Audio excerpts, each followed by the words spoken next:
Esto es Círculo de Poder. ¿Dónde están los líderes de opinión?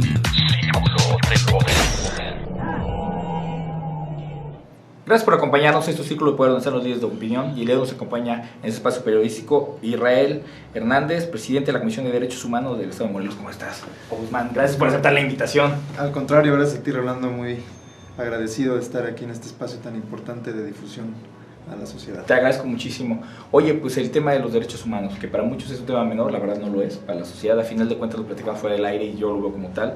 Siempre los derechos humanos, la Comisión de Derechos Humanos es un contrapeso en favor de la sociedad que hemos contado. Y en el estado de Morelos también hay que irlo tropicalizando. La verdad es que los morelenses de pronto sentimos que por ahí empezó a flaquear el asunto, hay muchas jefaturas pendientes y tomas el reto, vas para 10 días o acabas de pasar apenas los 10 días y yo te lo comentaba fuera del aire, un tema titánico por todas las jefaturas pendientes que hay, pero además obviamente el tema de tu agenda sobre lo que se tiene que ir trabajando, que además la Comisión de Derechos Humanos se tiene que ir todo el tiempo modernizando para ser un instituto, una organización o como lo quiera ver la sociedad, un organismo de representatividad en donde los morelenses se sientan identificados. Pero primero que nada pues quiero preguntarte cómo percibes, cómo recibes este nuevo reto. Gracias, pues sí, lo dices bien, de una manera muy concreta. El día 20 de junio de este año asumimos esta importante responsabilidad por designación de la legislatura y la Comisión de Derechos Humanos pues juega ese papel que bien mencionas de equilibrio en el sistema de pesos y contrapesos. Es una instancia autónoma, no dependemos del Poder Ejecutivo, no dependemos de los otros organismos, sino que es una designación hecha a través del Congreso del Estado y que bueno, tiene su propia autonomía, su propio patrimonio, su propia personalidad y eso le permite ejercer una tarea frente a la actividad irregular del ejercicio público.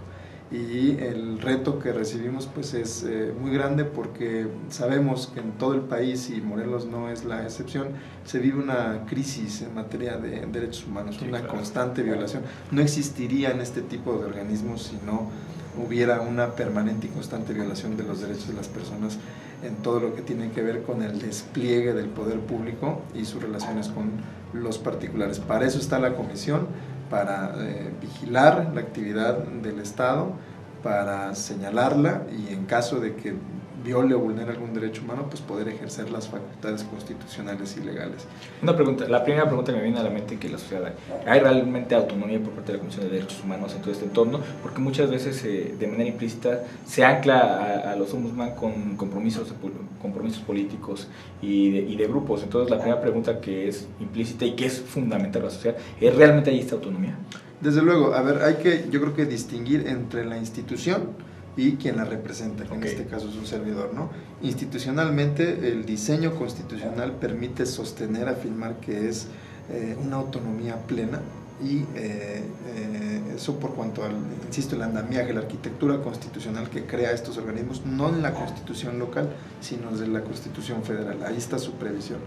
Y por cuanto al titular, pues el mecanismo por el cual se es designado, lo decía hace un momento, no obedece a una designación del Poder Ejecutivo o de otra dependencia, sino de una legislatura a través de un proceso que establece la ley en donde se atiende una convocatoria, se siguen los requisitos y los tiempos que exige la ley y pues se hace la designación.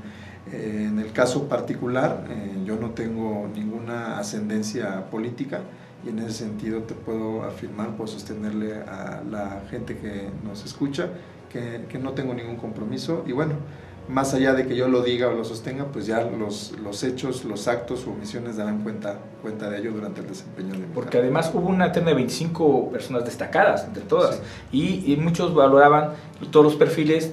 Todo el mundo se inclina por alguien en su momento y cuando eres designado lo primero que dicen es que había vinculación del ombudsman con el exgobernador Graco Ramírez y entonces ponían muchos en tela de juicio este asunto, como dices tú, tus actos van a respaldar tu trabajo, pero al final de cuentas mucha gente dice, bueno, hay o no implícites, ¿no?, en ese asunto, por eso te lo pregunto porque es un secreto a voces el tema, ¿no? Sí, desde luego. Yo quiero decirte en ese sentido que no inicié mi carrera profesional en la administración anterior.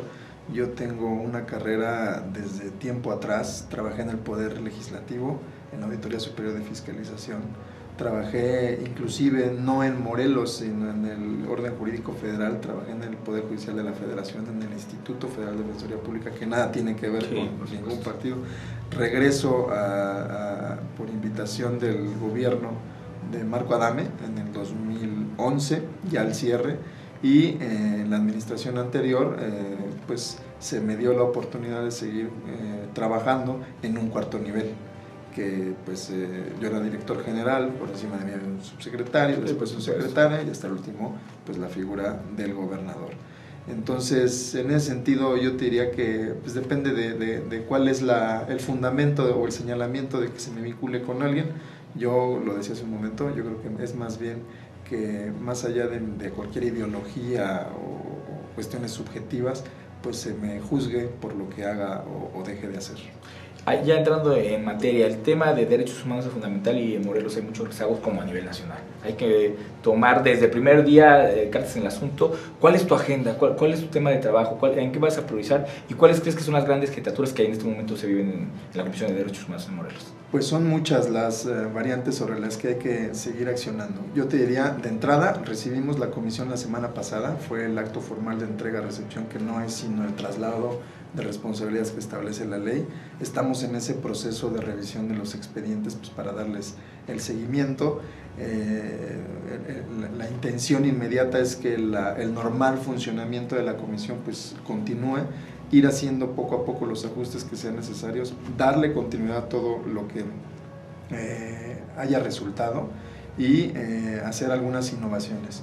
Por ejemplo, yo tengo manifestado, tengo la idea de poder ejercer una de las facultades constitucionales de la Comisión en materia de ser iniciador de leyes que incidan en los derechos humanos, ¿no? Cada que, pues yo creo que un buen timing puede ser cada inicio del periodo ordinario de sesiones del Congreso. Una revisión, y pues obviamente seguir empujando las que se vayan quedando a lo mejor en comisiones, o sea, una labor permanente de revisión, de presentación de iniciativa, revisión de estudio a la mano pues de la comisión que corresponda en materia de derechos humanos, que bueno, pues tú me preguntarías qué tipo de iniciativas, pues pueden ser en cualquier materia, ¿no? Al final todo, en última instancia, tiene que ver con derechos humanos. Sí, no hay una ley que no se funde en un principio, y este principio, aunque sea en última instancia, en la dignidad de la persona humana. Eso privilegia el tema, entonces, ¿no? Pues eso nos da un margen de oportunidad para hacer muchos planteamientos y pues lograr desde la comisión y de la mano de las organizaciones civiles pues un mejor marco legal en nuestro estado para que los operadores jurídicos, desde el propio gobierno, abogados, academia, etcétera, pues puedan tener mejores leyes que reconozcan los grandes avances que han habido en materia de derechos humanos, no nada más en el país, en nuestra jurisprudencia doméstica, sino también a nivel internacional, que hay mucho por hacer ahí. Otra de las intenciones que tengo y que te quiero comentar, estuvimos la semana pasada en la presentación del informe del presidente de la Comisión Nacional de Derechos Humanos ante el Pleno de la Corte, y él en su discurso destacaba la importancia de la comisión, en ese caso la nacional, de ejercer las facultades de control de regularidad constitucional de las leyes.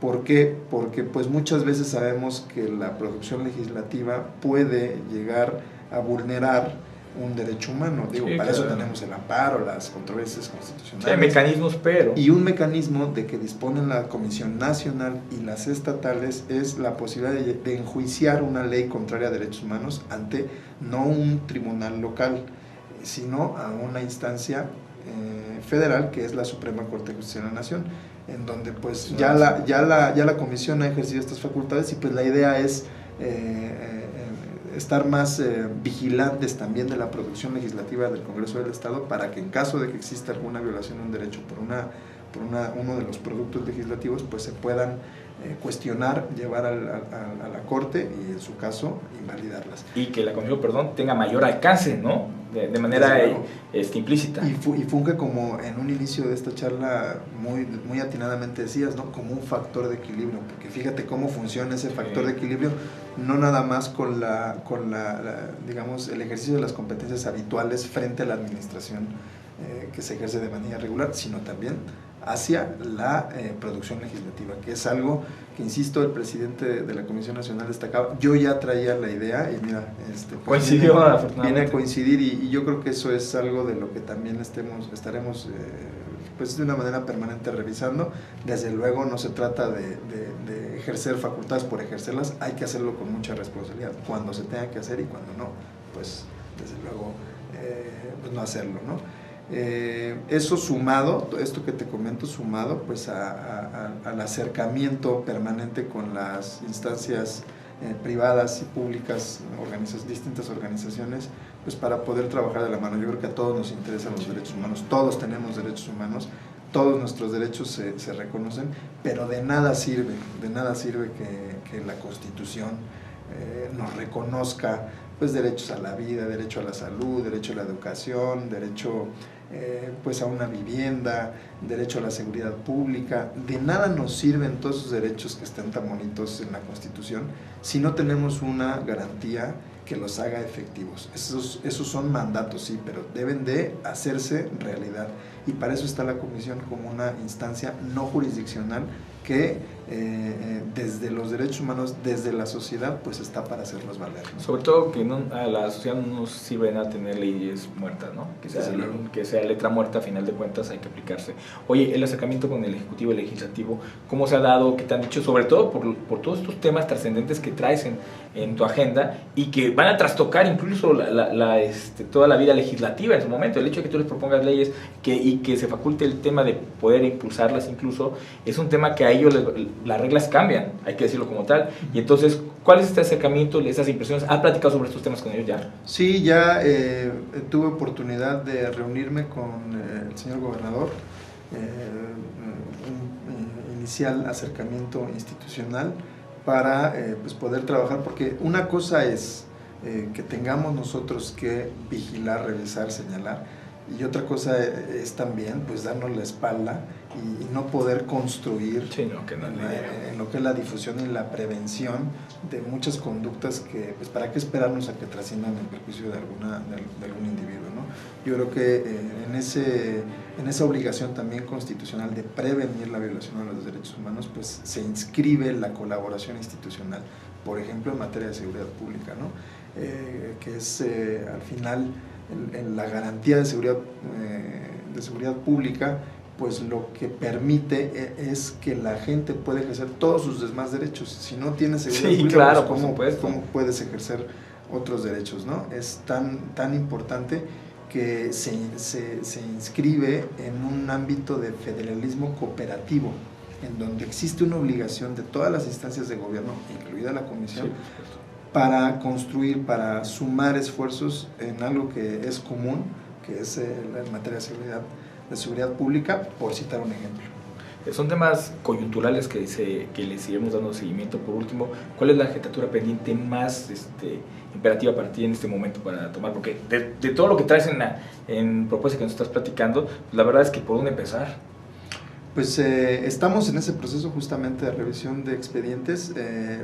Uno a lo mejor cómodamente quisiera o pensaría tener todo el tiempo para sentarse, llegar, revisar uno por uno y poder hacer las tareas en específico, pero la realidad es que llegamos y desde el día 1 pues ya a trabajarle, ¿no?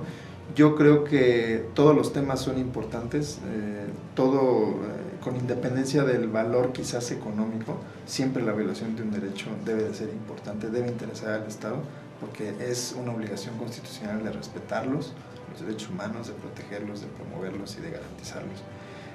Vienen temas de la mayor trascendencia, está la pretendida intención de limitar la circulación de vehículos sin placas. Es un tema que uno entiende porque persigue una finalidad constitucionalmente legítima, que pues es justo lo que decía hace ratito, ¿no? El tema de la seguridad pública, pero bueno, ¿hasta dónde puede el cumplir con una obligación de ese tipo?